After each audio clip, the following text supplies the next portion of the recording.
As you get older and more experienced, you start to think about how you allocate time. There's a lot of satisfaction that comes from knowing you're doing your best, and there's even more that comes when it begins to pay off. Part of the pursuit of excellence involves eliminating as many surprises as possible because life is full of the unexpected. You learn more from defeats than you do from victories. I like to tell different stories, and use my imagination. But generally, it is about our expectations, their belief in themselves, and their trust in each other. Sometimes in football you have to hold your hand up and say, yeah, they're better than us. The work of a team should always embrace a great player, but the great player must always work. For me, drive means a combination of a willingness to work hard, emotional fortitude, enormous powers of concentration, and a refusal to admit defeat. I've never played for a draw in my life. One of my players has been sent off several times. He will do something if he gets the chance, even in training. Can I take it out of him? No. Would I want to take it out of him? No. If you take the aggression out of him, he is not himself. So you have to accept that there is a certain flaw that is counterbalanced by all the great things he can do.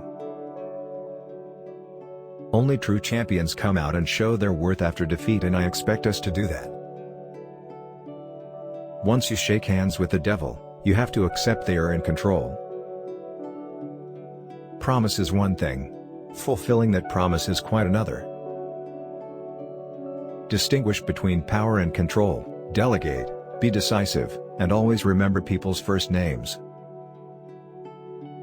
I'm going to tell you the story about the geese which fly 5,000 miles from Canada to France. They fly in V formation, but the second ones don't fly.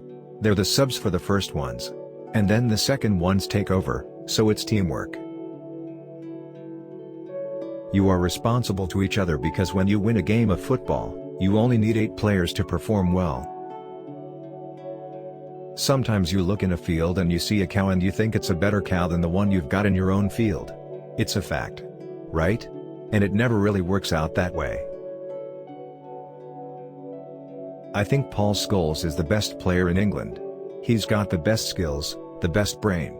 No one can match him. There isn't a player of his mold anywhere in the world. Paul is irreplaceable. I always say prepare to be a coach to anybody who wants to be a coach.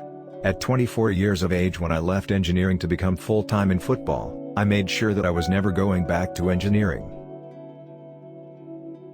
Go make your mistakes in the first team. You'll learn more in a month in the first team than you will in 2 years in the reserves.